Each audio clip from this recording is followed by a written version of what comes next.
नमस्कार, मैं हूँ सुशील शंकर विग और आप मेरे साथ देख रहे हैं आपका अपना चैनल स्टोरीज़ बाय विग। स्टोरीज़ बाय विग में हम आपको रियल स्टोरी सुनाते हैं और हमारे पास जो स्टोरीज़ आती हैं किसी न किसी के थ्रू भेजी हुई आती हैं और रियल स्टोरीज़ होती हैं। जैसा उसने भेजा होता है मैं वैसे ही स्टोरी आपको प्रेडिक्ट करके सुनाता हूँ।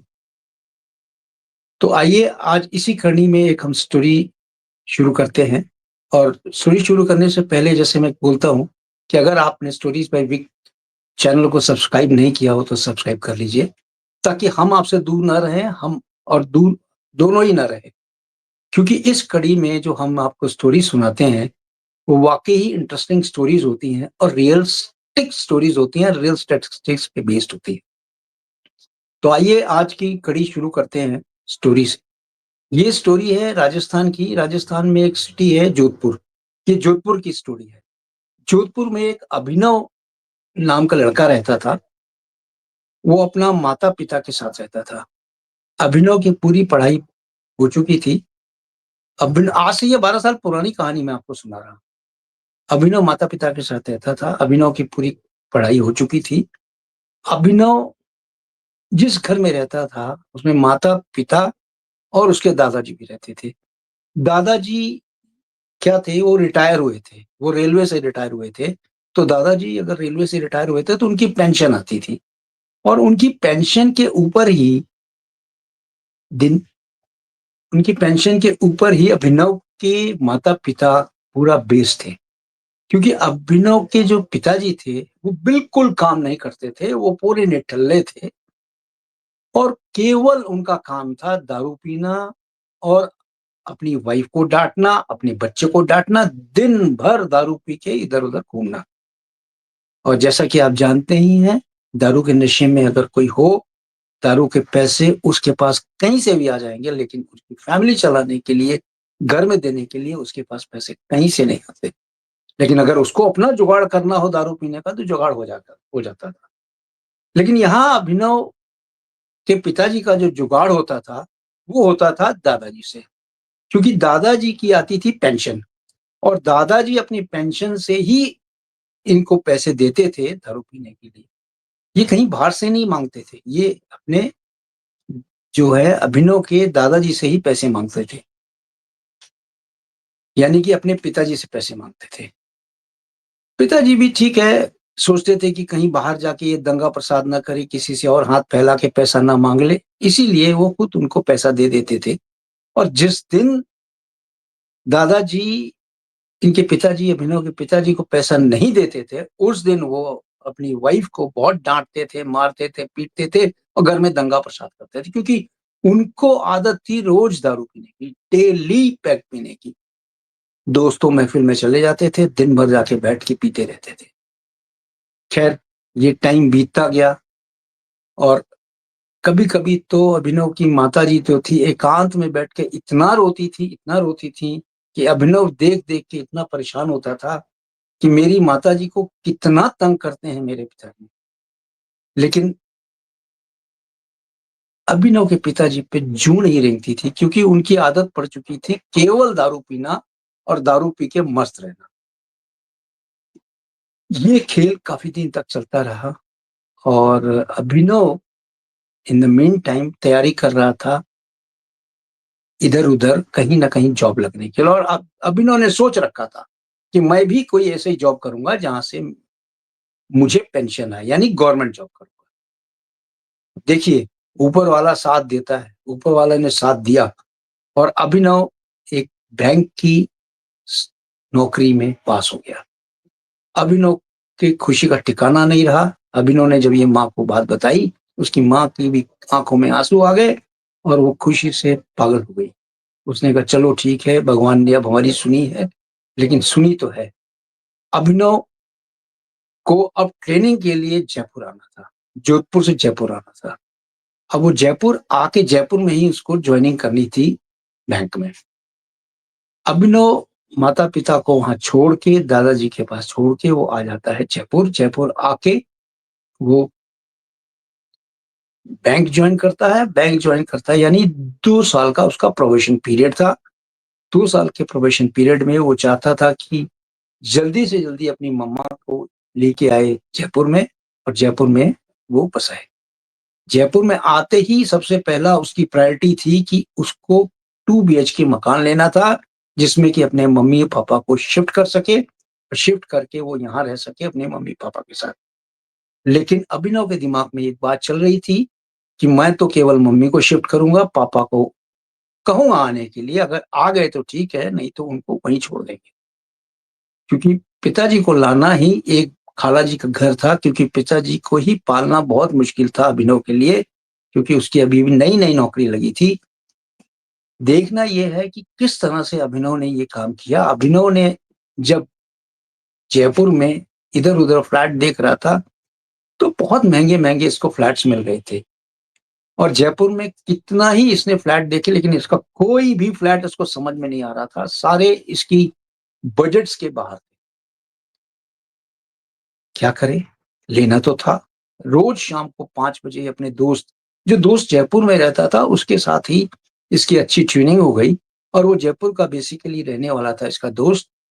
और उसकी जब बेसिकली इससे अच्छी ट्यूनिंग हो गई, तो वो उसको रोज़ शाम को कोई ना कोई फ्लैट दिखाने लेके जाता था कि कहीं न कहीं इसका एडजस्टमेंट हो जाए।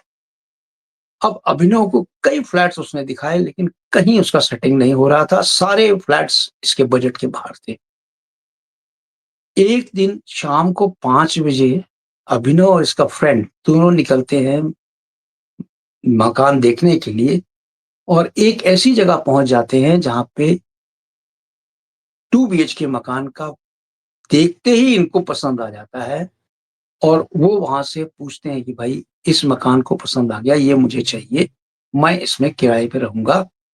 तो वहाँ पे जो गेट पे जो केयर टेकर था उसने बोला कि ठीक है, इस नंबर पे आप बात कर लीजिए, आपको पता चल जाएगा क्या रेट है, कब तक मिलेगा, कैसा है और आप बात करिए। जैसे ही उसने उस नंबर पे लगाया, उस बंदे ने बोला, "हाँ, बोलिए।" तो उसने बोला कि, "भई आपका ये जो फलानी जगह है, फ्लैट वो मैं लेना चाहता हूँ 2 बीएचके, उसका रेट बताइए।" उसने बोला कि, "भई आप क्या करते हैं?" तो उसने बोला, "मैं बैंक में काम करता हूँ।" अभिनव ने बोला कि, "मैं बैंक में काम करता हूँ और मैं अपने इस 2 बीएचके फ्लैट को मुझे चाहिए।" उसने बोला कि, "आप मुझे रेट बता दीजिए और मैं यहाँ पे इस फ्लैट को लेना चाहता हूँ।" उस बंदे ने बोला कि, "भाई मैं अभी तो फ़ॉरेन में हूँ और मैं इंडिया आ नहीं सकता हूँ, लेकिन मैं एक ऐसे ही इंसान की तलाश में था, जो कि मेरे मकान की काफ़ी अच्छी देख-रेख कर सके, सफाई-सुथरा से रख सके और उसकी अच्छी तरह से मेंटेनेंस भी हो सके।" अभिनव को ये बात बहुत अच्छी लगी। अभिनव ने कहा कि, "ठीक है, हम कर लेंगे। मैं और मेरी मम्मी यहाँ रहेंगे। आप इसका रेट" जो उसने रेट बताया मकान मालिक ने, ओनर ने, अभिनव को विश्वास नहीं हुआ। जो ये सोच रहा था उससे जस्ट हाफ उसने वो रेट बताया। लेकिन अभिनव को वापस उसने पूछा कि आप क्या कह रहे हैं? उसने बोला भाई मैं सही कह रहा हूँ, मुझे इतना ही रेट चाहिए क्योंकि मेरा मेंटेनेंस भी होता रहेगा, मेरा सब कुछ होता रहेगा और मैं बेफ़िक्र यहाँ पड़ा रहूँगा। मुझे कोई चिंता नहीं रहेगी इस फ्लैट की। अभिनव ने कहा ठीक है, हमें मंज़ूर है, हम कल ही यहाँ शिफ्ट कर जाते हैं। इसके दोस्त ने बोला कि ठीक है, अच्छा देखने में लग रहा है, आप यहाँ शिफ्ट कर जाओ। कल की तारीख में वो जहाँ पे रहता था जयपुर में कहीं दूसरी जगह वहाँ से शिफ्ट करके उस मकान में आ गया, फ्लैट में आ गया और आते ही उसने मम्मी को अपने फ़ोन किया और बताया कि हमने एक फ्लैट ले लिया है। अब आप और पापा आने के लिए तैयार रहो, मैं आता हूँ जोधपुर और जोधपुर से आपको लेके जाता हूँ जयपुर। दूसरे दिन संडे पड़ रहा था, उसके बाद 2 दिन की छुट्टी पड़ रही थी, कोई त्योहार-व्योहार था। अभिनव ने सोचा ये अच्छा मौका है, अभिनव ने फट पहुँच गया जोधपुर, जोधपुर पहुँच के अपने मम्मी को बोला भई सामान पैक करो, पापा को बोला भई आप चलिए मेरे साथ जयपुर, हमने फ्लैट ले लिया है, हम सब वहीं रहेंगे और दादाजी भी अगर चाहें तो चलें, लेकिन दादाजी इस मकान को छोड़ नहीं सकते क्योंकि दादाजी की हवेली बहुत पुरानी थी और वो रिटायर्ड बंदे थे। तो अभिनव ने कहा कि हम चलेंगे, लेकिन इसके पिताजी ने बोला कि भई देखो मैं नहीं जाऊँगा तुम लोग के साथ, तुम लोग को जाना है तो जाओ, बस मेरी एक शर्त है। अभिनव के पिताजी ने एक शर्त क्या रखी? वो शर्त ये रखी कि मुझे आप केवल दारू के पैसे देते रहना और आप जहाँ मर्ज़ी रहो। मेरे को हर पहली तारीख को मेरे दारू के 30 दिन के पैसे आ जाने चाहिए। अभिनव ने कहा ठीक है, अभिनव यही चाहता था कि मेरे पिताजी मेरे साथ ना जाएँ, क्योंकि माताजी बहुत परेशान थी और माताजी को टेंशन रहित वो रखना चाहता था जयपुर में, इसलिए वो बहुत खुश हुआ अंदर से कि पिताजी ने उसके मना कर दिया। माताजी को लेके नेक्स्ट डे वो वहाँ से रवाना होता है और जयपुर में आ जाता है, जहाँ पे उसने फ्लैट लिया था। अब माताजी और अभिनव दोनों उस मकान में आके रहने लगते हैं। आज दूसरा दिन था, साफ-सुथरा करके इस उसकी मम्मी ने एकदम साफ-सुथरा कर दिया और साफ-सुथरा करके सामान को सजाने लगी। अभिनय ने बोला, "भाई मम्मी, कल हम जाएँगे अपने ड्यूटी पे और शाम को आएँगे, फिर यहाँ पे और सफाई-सुथरी कर लेंगे।" अब जो इसने मकान लिया था 2 बीएचके का, उसमें 2 कमरे थे। एक कमरे में तो उसने मम्मी को दे दिया और दूसरे कमरे में ये खुद सोता था, अभिनव। और दोनों तरफ गैलरी थी। गैलरी से आप ये देखिए कि सामने बहुत बढ़िया-सी वो बना हुआ था पार्क। गैलरी से उसको पार्क बहुत अच्छा दिखता था, दोनों तरफ पार्क थे। यानी कुछ इस तरह से डिज़ाइन था वो कि बहुत अच्छा लगता था, जहाँ पे ये रहते। अभिनव को बहुत अच्छा लग रहा था और अभिनव ने नेक्स्ट डे जब वो गया अपने ऑफ़िस और शाम को जब वो काम करके आता है, तो क्या देखता है कि मम्मी ने उसका घर पूरी अच्छी तरह से सजा दिया हो। ऐसे लग रहा था जैसे कि काफ़ी दिनों से घर को सजाया हुआ हो, साफ-सुथरा करके उन्होंने किया था। अब अभिनव की मम्मी ने बोला कि भाई हम यहाँ पे रहने तो लगे हैं, 2-3 दिन और हो गए उनको रहते हुए, वहाँ पे कोई अनहोनी घटना नहीं हुई। लेकिन इसकी मम्मी ने बोला कि भाई ऐसा है कि हमने सब कुछ तो यहाँ कर लिया, लेकिन गृह प्रवेश नहीं किया और ना ही हमने यहाँ को पूजा-पाठ कराई है। अभिनव ने बोला, "मम्मा, ये कौन-सी बहुत बड़ी बात है, पूजा-पाठ कल ही करवा लेते हैं।" तो इस पूजा-पाठ कराने के लिए वो सामने एक हनुमान जी का मंदिर था, हनुमान जी के मंदिर में जाता है, वहाँ पुजारी जी से बात करता है अभिनव कि भई इस घर में हम रह रहे हैं और आइए आप हमारा पूजा-पाठ कर दीजिएगा। पंडित जी ने इनको कल का टाइम दिया और टाइम बताया कि इस टाइम मैं आ जाऊँगा, आप सारा सामान लेके रखना, हम आपकी पूजा-पाठ करवा देंगे। अभिनव ने कहा कि ठीक है। अब अभिनव वहाँ से लेके आता है, लिस्ट थी, लिस्ट लेके आता है, सामान भी ले आता है, लेकिन जो पूजा-पाठ वाला वर्ड था, वो वर्ड जो उसने बोला घर में, उसकी मम्मी ने, उससे कुछ अशांति सी घर में फैल गई। अशांति सी कैसे? कुछ अनहोनी सी चीज़ें होने लगी। जैसे कि बाथरूम में रात को अपने आप लाइट का जलना और बंद होना, जबकि उसकी मम्मी ने वो लाइट बंद कर दी थी, वापस वो जलती है, वापस वो बुझती है। लेकिन इसको कुछ समझ में नहीं आता है। हो सकता है इसने सोचा कि मैंने गलती से शायद छोड़ दी हो सकता है यही कारण हो। इधर अभिनव भी अपना आराम से सो रहा था, लेकिन अभिनव को भी ऐसा प्रतीत हुआ कि जैसे गैलरी के ऊपर कोई इंसान बैठा हुआ है और इसको घूरे जा रहा है। अभिनव ने सोचा कि शायद ये मैं थकावट के कारण ही मेरे साथ ये यूफ़ोरिया होगा। उसने उसको ज़्यादा महत्व नहीं दिया। अब दूसरे दिन ये तैयार हो गए ना कराने के लिए पूजा-पाठ। रात की अनहोनी दोनों कमरे में हुई, माताजी के पास भी हुई और अभिनव के पास भी हुई, लेकिन दोनों ने एक-दूसरे से ज़िक्र नहीं किया इस बात का कि हमारे यहाँ और हमारे यहाँ क्या हुआ है। दूसरे दिन जब दोपहर का टाइम दिया था पंडित जी ने पूजा करने के लिए, पंडित जी को वो लेके आता है पूजा-पाठ करने के लिए, तो बाज़ार से कुछ मूर्तियाँ भी लेके आया था, जो फल-फूल जब सब कुछ लेके आया था अभिनव। जब उसको पूजा-पाठ करने के लिए पंडित जी ने पूरा सजा लिया, थाली-वाली सजा ली और जैसे ही दीपक को जलाने के लिए होते हैं, दीपक नहीं जलता है। कई बार कोशिश करने के बाद भी वो दीपक नहीं जला। पंडित जी को ऐसा लगने लगा कि कोई न कोई यहाँ शक्ति तो है, जो दीपक नहीं जलने दे रही है।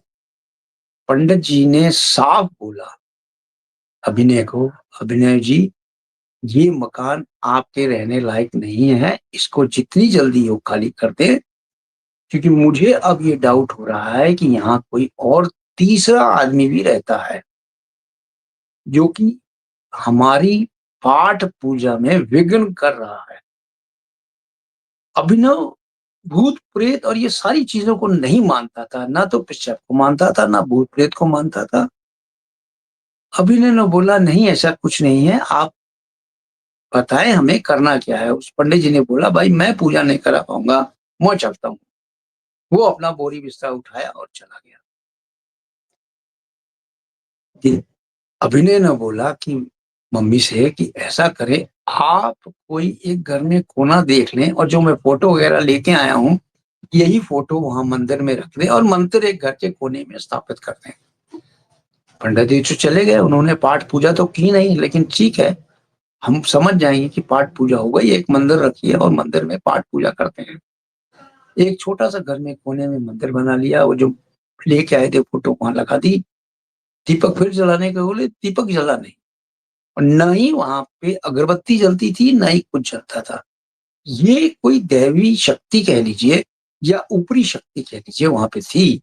दैवी शक्ति तो नहीं कहूँगा, ऊपरी शक्ति कोई ना कोई थी, जो कि तीसरा आदमी वहाँ रहता था। वो नहीं चाहता था कि यहाँ पे कोई हवन, पाठ, पूजा इत्यादि हो।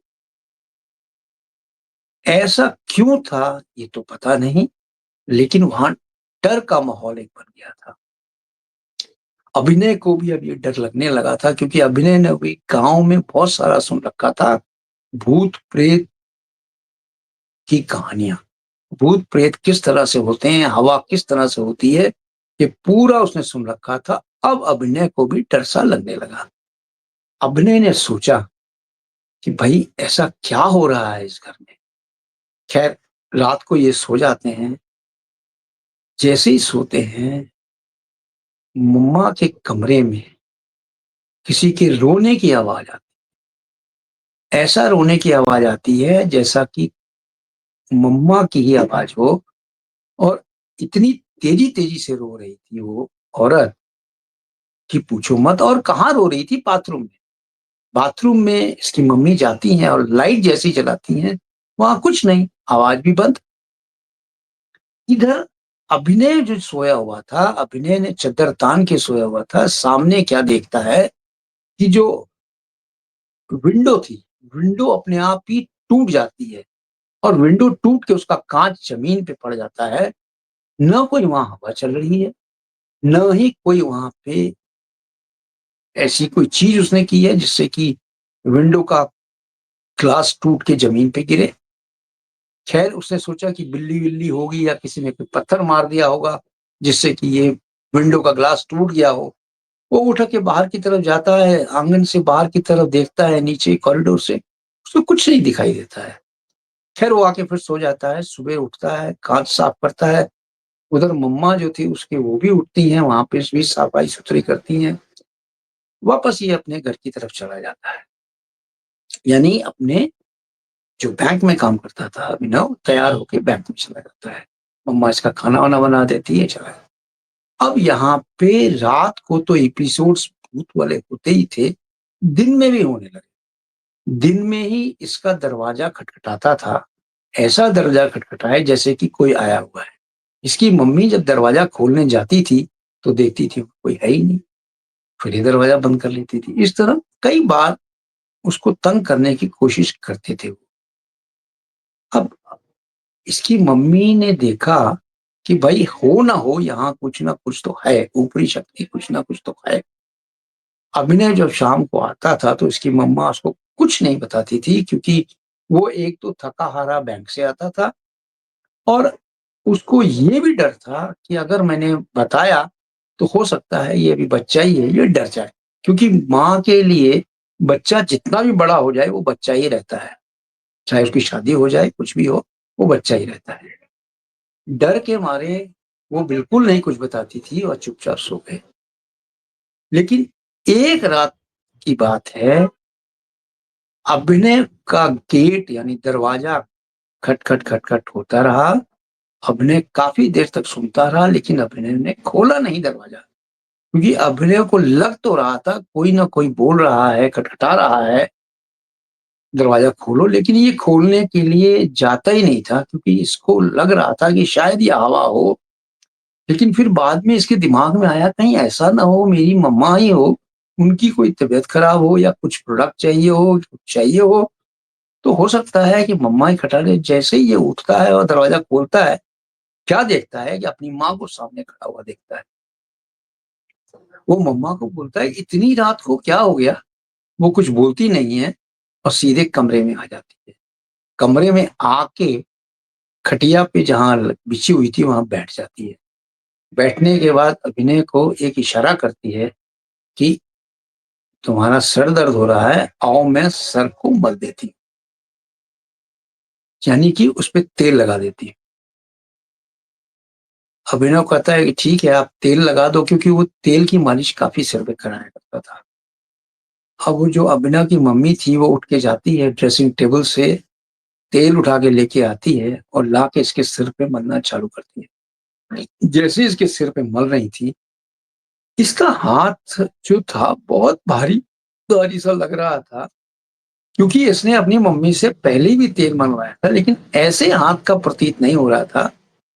लेकिन ये मम्मी से अपनी बात भी कर रहा था अभिनव लेकिन माँ इसकी कुछ जवाब नहीं दे रही थी। फिर भी इसको कुछ समझ में नहीं आया। इसने कहा हो सकता है मम्मी नाराज़ हो या कोई बात हो इसलिए कोई जवाब नहीं दे रही है। अभिनव चुपचाप अपनी सिर पे मालिश कराता रहा। लेकिन अभिनव जब मालिश करा ही रहा था, तो अभिनय का जो सामने लगी हुई थी ड्रेसिंग टेबल उसमें देखता क्या है कि मैं तो ज़मीन पे बैठा हुआ हूँ और पीछे से जिस मम्मी ने मेरे को पकड़ रखा है, पैरों से जकड़ रखा है, वो कोई और नहीं है। भूत इसलिए लग रही थी क्योंकि उनका चेहरा एकदम लाल, आँखें लाल और बाल खुले हुए और ये बोल रहा था कि चलो ठीक है मम्मा हो गया, अब आप रहने दो। लेकिन उस औरत ने उसको छोड़ा नहीं, उसके गले की तरफ लेके आया हाथ और कहती है कि तुम कल का कल इसको खाली कर दो मकान को, अन्यथा बहुत बुरा हो जाएगा। ये उसकी माँ की आवाज़ लग रही थी, वो कहता है मम्मा क्यों खाली है? हमने नहीं खाली करना, हम यहीं रहेंगे। वो कहता है कि नहीं खाली कर दो, नहीं तो बहुत बुरा हो जाएगा। 3 बार वो औरत बोलती है, देखता क्या है कि ये कुछ समझ में नहीं आता इसको, ये हो क्या रहा है, कैसे हो रहा है? थोड़ी देर के बाद जब वो औरत वापस वहाँ से उसके गले को खरोंचती है, यानी गले को ऊपर से हाथ लेके चंपी करते-करते नीचे की तरफ हाथ लाती है गले की तरफ, गले को पकड़ना चाहती है तो देखता क्या है कि इसके नाखून बढ़ रहे हैं और गले में कुछ पकड़ से रहे हैं। इतनी देर में क्या होता है जब गला काफ़ी देर से इसका दबाया जा रहा था, इतनी देर तक उसकी मम्मा वहाँ से उठ जाती हैं और दरवाजे पे आती हैं, खटखट करती हैं और अभिनव जैसे ही नाम लेती हैं, वो औरत गायब हो जाती है। यानी वो औरत कहाँ चली गई कुछ पता नहीं और वो मम्मा इसकी डर के इसलिए आई थी क्योंकि मम्मी भी इस तरह हुआ था कि उनके कमरे में भी क्या हुआ था, बाथरूम की लाइट जल रही थी, बंद हो रही थी और बाथरूम में से किसी के रोने की आवाज़ आ रही थी। जब इसकी मम्मा बाथरूम में जाती है तो वहाँ कुछ नहीं देखती है, लाइट बंद करके वापस जैसे ही आती है, वापस रोने की आवाज़ आती है। ये कम वहाँ जाती है बाथरूम में और बाथरूम में लाइट जलता हुआ बाथरूम का दरवाज़ा खुला छोड़ के पलट के जाती है, तो सामने क्या देखती है, जो मिरर लगा हुआ था, उस मिरर में पीछे से जो औरत की परछाई साफ दिख रही थी, वो औरत के बाल खुले हुए थे, आँखें लाल थीं और भयंकर सा चेहरा उसको दिख रहा था। उसको काटो तो खून नहीं, वो समझ गई कि यहाँ कोई न कोई तो है। वो इसी डर से वहाँ से वो भागी थी और इनके पास आई थी अभिनव के पास बात करने के लिए, लेकिन अभिनव के साथ भी ये एपिसोड हो गया था।